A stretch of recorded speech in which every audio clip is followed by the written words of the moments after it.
अहो तुमच्याकडे लग्नासाठी मुलगी आहे म्हणून ना. हा या. तुम्ही कुठले आणि कुणाकडचे? मी धाराशिव जिल्ह्याचा आहे. आणि काय करता तुम्ही? विवाह नोंदणीची एक संस्था आहे. लग्न जुळवतो पण. आणि कुठली कुठली मुलं इथं? सरकारी नोकरी आहे, खाजगी नोकरी आहे, डॉक्टर आहे, कंपाऊंडर आहे, नर्स आहे, इंजिनियर आहे, शिक्षक आहेत, व्यापारी आहे, सगळ्याच प्रकारचे आपल्याकडे स्थळ आहेत. तुम्हाला कसला पाहिजे ते सांगा, शोधून देतो तुम्हाला मी. आम्ही सरकारी नोकरदार बघलेलं. मुलीचे शिक्षण? मुलीचे शिक्षण 10वी पर्यंत झाले. दिसायला कशी आहे? दिसायला एक नंबर आहे मुलगी. वय? आता नोटबंदीच्या वेळेस 18 वर्ष पूर्ण झाली. हो, एक स्थळ आहे. आणि आई वडील कुठे राहतात? त्याचे आई वडील गावाकडे असतात. मुलगा कुठे राहते? मुलगा सिटीला असतो. चालेल. चपराशाची काय नोकरी असणार, परत सरकारी नोकरीच पाहिजे.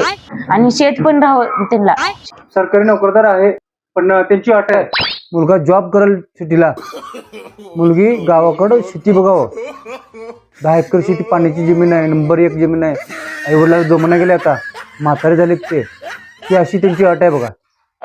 तसं काय बरं, तसं नाही जमणार. नोकरदार बघून कशासाठी दिलेलं का? शेतात काम करायसाठी दिलेलं का?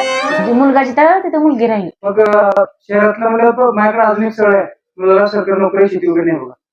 नाही, शेती पण राहावं आणि सरकारी नोकरी पण राहावं. मुलीला तुम्ही शहराकडे पाठवणारच नाही, नवऱ्यासोबत शहरामध्ये पाठवायचं म्हणता, मग शेती कशा लागणार आहे? शेती राहावं लागत नाही. तुम्हाला किती शेती आहे? काहीच नाही. तुमचे घरचे काय करतात? मजुरी करतात.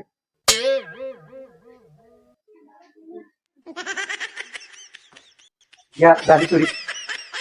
नोटबंदी 2016 मध्ये 18 वर्ष होतं मुलीचं. आता 2026 28 वर्ष झालं. सरकारी नोकरी म्हणून बसत बघा. 2050 पर्यंत होईल का नाही? जे आले त्याला देऊन टाकले. तर आता पण मुलीला 2-3 मुलं झाली, लेकर झाली. समजा गरीब असं ना, देऊन टाकत जावं. असं सरकारी नोकरीवरच अडकून राहू नका. आजकाल एक तर मुलींचं प्रमाण कमी आहे. मुलगा कसा आहे तेच बघा. मुलगा चांगला असेल ना, डोळे झाकून द्या. नोकरी करू, खाजगी नोकरी असेल, व्यापारी असेल, शेती असेल, काही असेल, मुलगा पुरेका नाही इतकंच बघा. नाहीतर मग असंच बसावं लागेल. मला वाटतं मुलगी तुम्हीच आहोत. मीच आहे मुलगी. आणि ही तुमची आई? आई आहे. असं करू नका मावशी. पहिल्या सुरू जे आले 1-2 वेळेस मुलगा कसा बघायचं देऊन टाकायचं. सरकारी नोकरी आणि शेती बी पाहिजे. मुलीला शेताला पाठवायचं की नाही, आणि शेती बी पाहिजे.